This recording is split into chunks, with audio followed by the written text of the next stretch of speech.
본 영상에는 영화 스파이더맨 Far From Home에 치명적인 스포일러가 포함되어 있습니다. 원치 않으시면 뒤로 가기를 눌러주시거나 영화를 보신 후에 감상해주시면 감사하겠습니다. 영화를 보셨거나 스포일러가 상관이 없으신 분들만 지금부터 이 영상을 감상해주세요.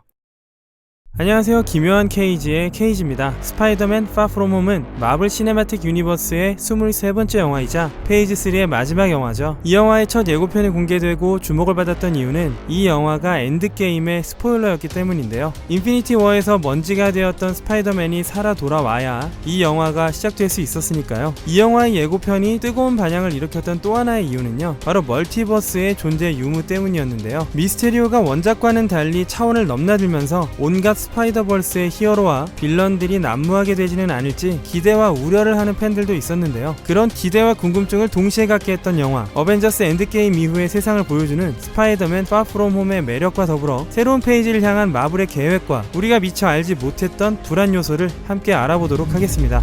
스파이더맨 Far From Home은요, 어벤져스 엔드게임의 피날레 이후 돌이킬 수 없을 만큼 모든 게 변해버린 지구를 다루고 있습니다. 좋은 소식은 타노스가 죽었고 나쁜 소식은 토니도 죽었다는 거죠. 타노스의 스냅으로 5년 동안 이별을 겪은 생존자들에겐 상처가 남아있고 5년 만에 갑자기 돌아와버린 사람들과 함께 어우러져야 합니다. 피터 파커 역시 돌아온 후유증을 딛고 학교 생활을 이어가는데요. 피터는 스스로에게 휴식이 필요하다고 말합니다. 생존자들은 5년 동안 나이를 먹었죠. 그런데 돌아온 사람들은 예전의 모습 그대로라서 가계도가 이상하게 꼬여버리고 맙니다.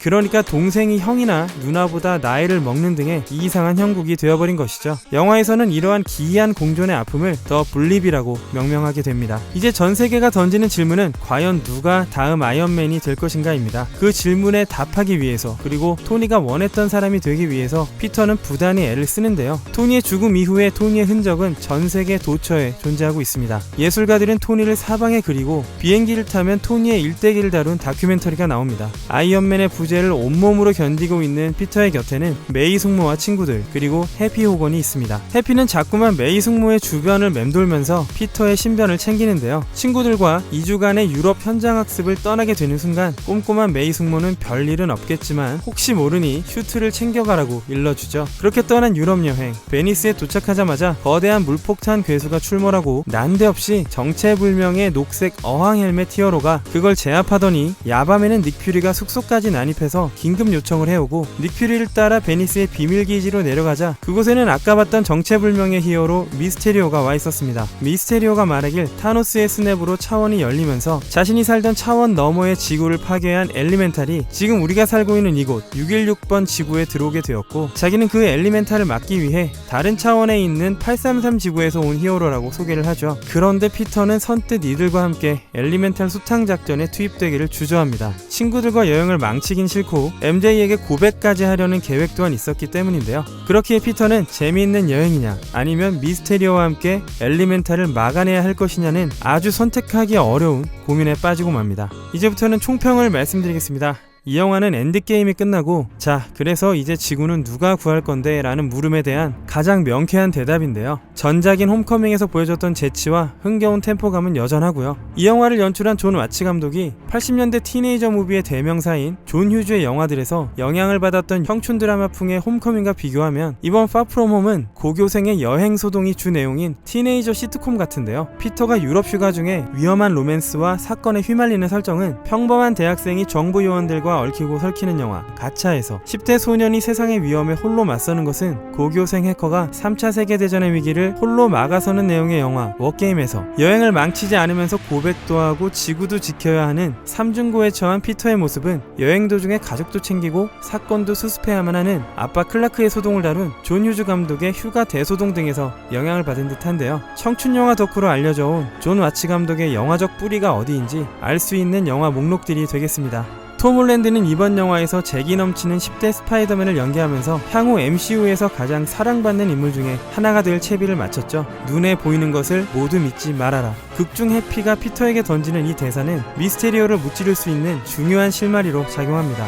그렇기에 이 대사야말로 영화가 전달하려는 테마 그 자체이자 토니가 피터에게 이디스를 물려주면서 전한 토니의 의지입니다. 하지만 피터는 이 영화의 라스트 씬에서 사람들에게는 믿을 게 필요하다면서 미디어의 속성을 간파했던 미스테리오에게 제대로 한 방을 먹고 말죠.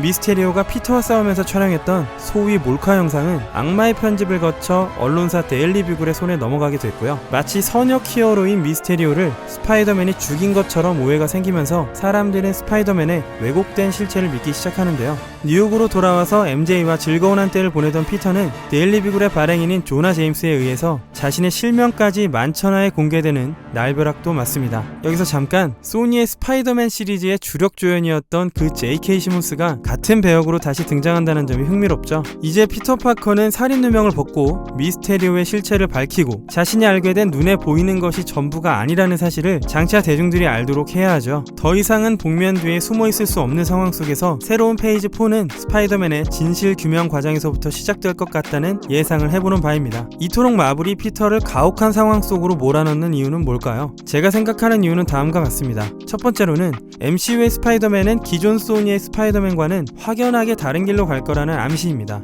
자신의 존재를 세상에 드러낸 채 누명마저 벗어야 하는 페이지 4가 시작되는 건 기존의 스파이더맨 영화가 표현하지 않았던 흐름이고요. 소니의 멀티버스와 어느 정도 선을 긋는 느낌이기도 한데요. 스파이더맨의 정체가 공개되는 상황은 아이언맨 때와도 약간 비슷한데요. 물론 자이와 타이라는 차이점은 있습니다만 마블은 확실히 자신들이 하고 싶은 방향을 추구하고 있는 것 같습니다. 둘째로는요, 이 영화는 지속 가능한 마블 팬질의 이유를 충분히 보여준다는 겁니다. 혹시 여러분은 엔드게임 이후에 뭔가 큰 불꽃이 꺼졌다는 느낌을 받진 않으셨나요? 그렇다면 이 영화가 엔드게임을 잇는 완벽한 후속 조치라고 느끼시게 될 겁니다. 마블은 아주 교활하게 미래를 설계해놨고요. 피터와 우리 모두 미래에 대한 불안을 안게 되었기 때문에 다음 영화를 애타게 기다릴 수밖에 없겠습니다. 왜 페이지 3의 마지막이 엔드게임이 아니라 파프롬 홈일까요? 엔드게임 이후 페이지 3가 끝난 줄 알았던 이들에게 케빈 파이기는 파프롬 홈이야말로 진짜 페이지 3의 마지막이다 라고 이야기했었죠. 우리가 봐왔던 MCU 영화 전반에 깔려있던 세계관의 방향은 히어로들과 평범한 사람들이 과연 지구에서 공존할 수 있을지, 그로 인해 실질적으로 발생하는 문제들은 무엇인가에 대한 질문들이었습니다. 그렇듯 어벤져스 1편 이후에 파괴된 뉴욕 재건의 문제, 소코비아 협정에 따른 히어로들 간의 갈등 문제가 어벤져스 시리즈의 중요 모티브로 작용했었는데요. 전편의 빌런이었던 벌처가 스타크 인더스트리의 뉴욕 재건 건설 문제로 인해 발생한 피해자라는 설정은 마블의 이러한 방향성을 잘 보여주는 사례였죠. 나는 다정한 이유 스파이더맨일 뿐인데 그런 내가 이런 중요한 일을 할 수 있겠느냐라는 극중 피터의 대사는 피터의 심리적인 압박을 보여주기도 하는 대사입니다.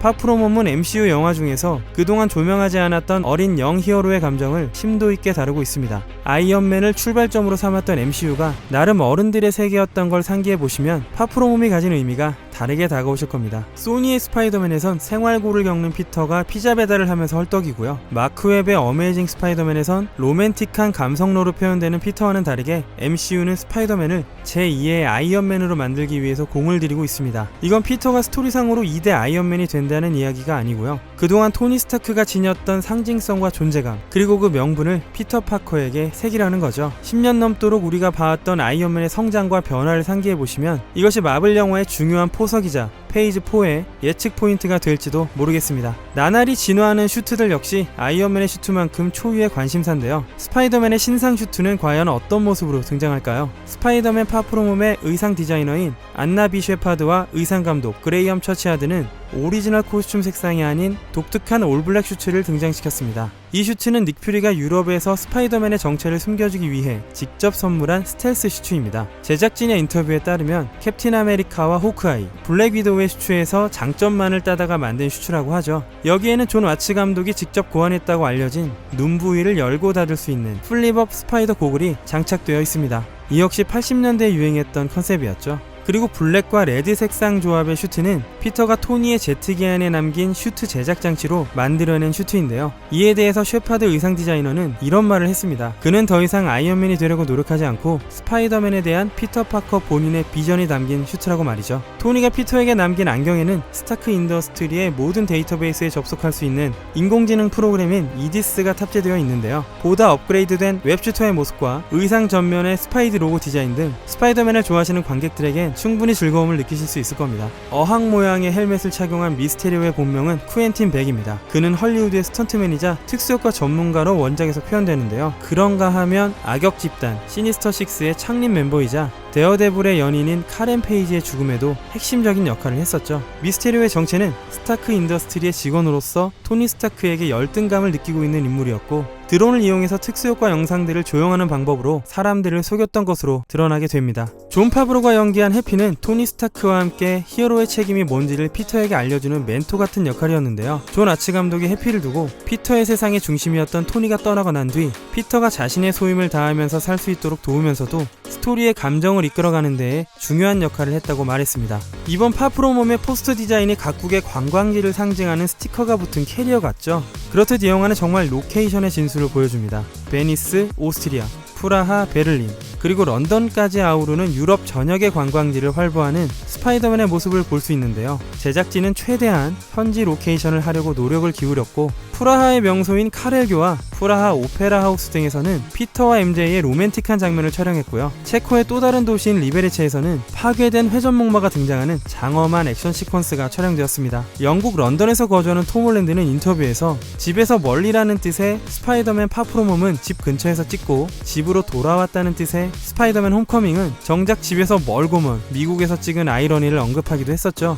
이번 파프로몸의 액션은 어떨까요? 스파이더맨 액션 시퀀스의 상징인 다리 위에서의 액션이 상당 부분 등장하는데요. 2002년 스파이더맨 1편에선 뉴욕 퀸즈보로 브리지에서 그린 고블린과 결전을 벌였고요. 리부트된 어메이징 스파이더맨에선 윌리엄스버그 브리지에서 리자드와 격돌했었죠. 이번엔 이 다리 위 액션을 베니스의 리알토 다리를 비롯해서 런던 브리지에서도 활용하는데요. 그 중에서도 가장 핵심은 런던 브리지입니다. 새롭게 업그레이드된 웹슈터를 활용해서 싸우는 장면은 매력적이면서도 화려한 액션 시퀀스로 이루어져 있습니다. 스파이더맨의 초감각 능력인 스파이디 센스는 MCU의 세계에서는 피터 팅글이라는 약간은 농담 같은 단어로 명명됩니다. 참, 그리고 런던 브리지 장면에서요, 어벤져스 멤버들과 싸움 노하우를 터득했던 스파이더맨의 어벤져스 오마주 액션이 나오는데요.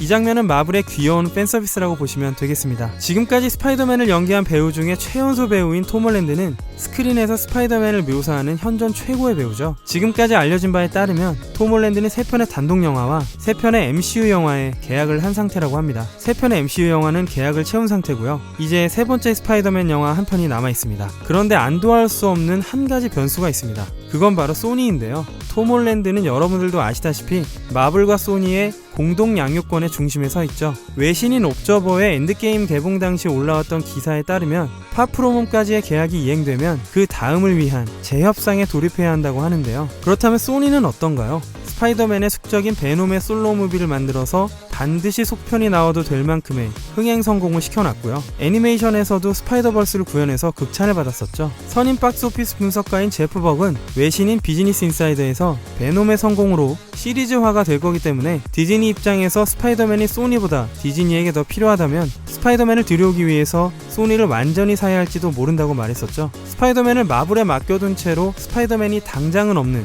스파이디 세계관을 점차 넓혀가고 있는 소니가 가장 원하는 것은 어쩌면 스파이더맨이 아닐까요? 끝으로 이 영화의 간단한 비하인드 얘기를 좀 해보겠습니다. 스탠 리는 이번 영화에 나오지 않습니다. 그리고 쿠키 영상은 총 2편이 있습니다. 최근에 존 아츠 감독과 톰 홀랜드가 예고편에는 등장했었으나 본편에서는 삭제됐던 장면들에 대해서 언급을 해줬는데요. 피터가 비행기에서 함께 음악을 듣기 위해 필요한 듀얼 헤드폰 어댑터와 해외 여행용 멀티플러그를 구하고 스냅 이후로 혼선이 온 자신의 나이 탓에 새로운 여권을 발급받는 장면 등이 삭제됐다고 합니다. 그리고 식당에서 깽단을 처리하던 예고편 장면도 본편에선 삭제가 되었습니다. 이는 블루레이의 단편 영화처럼 살려서 실을 예정이라고 하네요. 샘 레이미 감독의 스파이더맨 4편의 초기 기획안에는 미스테리오가 포함되어 있었다고 하죠. 미스테리오로 등장하는 제이크 질레날은 데이비 핀처가 감독한 조디악이라는 영화에도 출연했었는데요. 이 영화에는 로버트 다우니 주니어와 마크 러팔로도 출연을 했었습니다. 피터의 여권 장면을 보시면요, 생일이 8월 10일로 기재되어 있죠. 스파이더맨이 세상에 태어난 날이 바로 1962년 8월 10일이었기 때문입니다. 피터의 여권에는 횟수 정보가 빠져있죠. 엔드게임에서 타노스의 스냅을 2023년까지 되돌리지 못했기 때문에, 그리고 횟수 자체가 중대 스포일러가 되기에 의도적으로 흐릿하게 처리한 것이라는 썰이 있습니다. 세뮤얼 잭슨과 존 파브로는 페이지 1의 첫 영화이자 모든 MCU 영화의 시작이었던 아이언맨 1편에 출연했었고요. 지금은 페이지 3의 마지막 영화에 함께 출연했습니다. 뿐만 아니라 세뮤얼 잭슨은 캡틴 마블 엔드게임에 이어서 1년 동안의 3편 연속으로 MCU 영화에 출연한 배우가 되겠습니다. 영화의 상영 시간은 129분이고요. 1.9대 1의 IMAX 버전과 2.3대 1의 일반 상영관 버전이 있습니다. 1.9대 1의 IMAX 포맷은요, 마블 시네마틱 유니버스 최초로 특별하게 제작된 포맷이라고 하네요. 이 세상은 피터 파커를 필요로 하고 우리도 역시 앞으로 스파이더맨이 필요합니다. 소니와 디즈니의 주주들도 그렇겠죠. 톰 홀랜드의 스파이더맨을 좀 더 오래 볼 수 있길 바라면서 파프로몸을 통해 토니의 공백에 대한 걱정은 어느 정도는 덜어도 될 것 같다는 말씀을 끝으로 이번 영상을 마치도록 하겠습니다. 영상이 재미있으셨거나 도움이 되셨다면 구독과 좋아요, 댓글과 알림 설정을 부탁드리겠습니다. 그럼 지금까지 기묘한 케이지의 케이지였습니다.